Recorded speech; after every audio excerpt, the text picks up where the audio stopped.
Magandang araw po muli sa ating lahat. So, welcome po muli sa pag-aaral ng salita ng Diyos sa ating araw-araw na pagpapala. So, muli ang iyong lingkod, Pastor Charlie Dakutanan, makakasama niyo sa oras na ito sa pag-aaral ng salita ng Diyos. So, nice ko pong buksan natin ating Bible sa Book of Psalms 57 verse 7.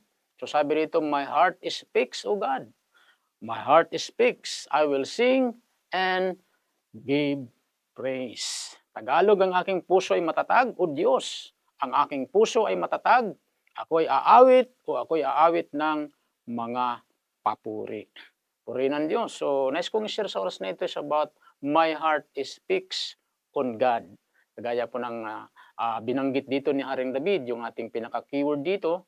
So, sabi nga dyan, my heart speaks, O God, sabi ni Haring David. Alam nyo si Haring David, kung titingnan natin yung background niya ay napakaraming problema ang pinagdaanan ni David. So, nung panahon yun, hinahabol-habol siya ni Saul at hindi lang yun, gusto siyang patayin. Hallelujah. So, may lumabas pang ika nga kalaban ng Israel, walang iba kundi si Goliath. Napakataas na tao. Hallelujah. So, napakalaking tao. Pero mahigit na natin, si David ay hindi matinag. Matindi yung puso niya, talagang naka-fix sa ating Panginoon. Hallelujah. So, ano bang ibig sabihin ng fix? Okay, so pag sinabing fix, that means to stand, to establish, or to set in place. So, ibig sabihin, hindi siya talaga, ika nga, nagsuwaswasway. So, nandyan siya, nanatili, nakatayo. So, ganyan si David. Hallelujah. Kaya yan, napaganda yung kanyang declaration.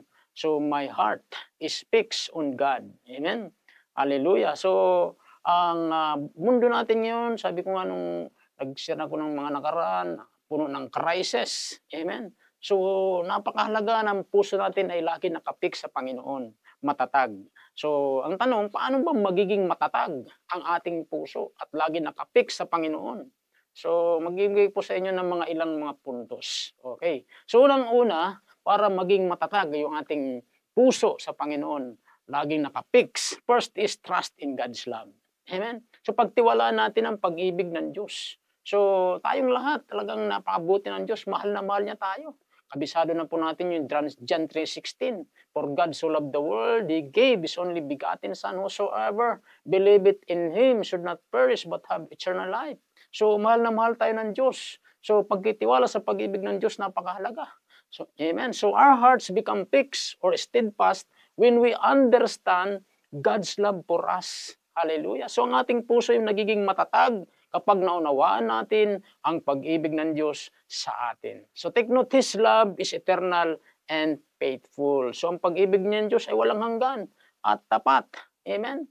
Kaya napakahalagang magtiwala tayo sa Diyos, sa kanyang pag-ibig sa atin. So pangalawa, para manatiling peace fix yung ating puso sa Panginoon. Second is seeking peace in His presence.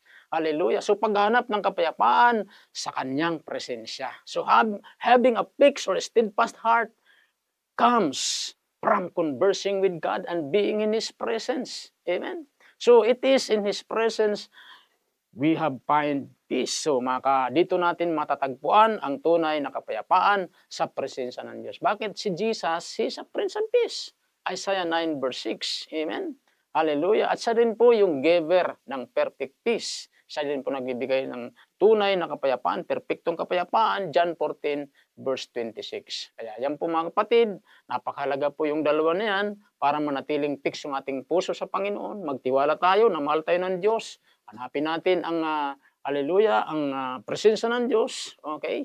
Hallelujah, sa Panginoon. Sa Kanya natin matagpuan yung presence ng Panginoon, yung perfectong kapayapaan sa Kanyang presensya. Amen? So, purihin ang Diyos. So, taas lang po natin ating kamay, Lord. Sa oras na ito, ako'y lumalapit sa iyo, humingi ng tawad sa aking mga kasalanan. Iniwala ko na kayo ang source ng tunay na pag-ibig, tunay na kapayapaan, Panginoon. Salamat po, patawarin mo ako sa aking mga kasalanan. Binubuksan ko yung aking puso. Tinatanggap kita, Jesus, bilang aking Panginoon at tagapagligtas. Sulat niyo po aking pangalan sa aklat ng buhay. In Jesus' name, Amen. Ako lang po manalangin, Lord. Thank you. Pagpalain mo lahat na nakinig ng salita, mga tumanggap sa iyo. In Jesus' name, Amen. Amen. God bless sa lahat. Bye-bye.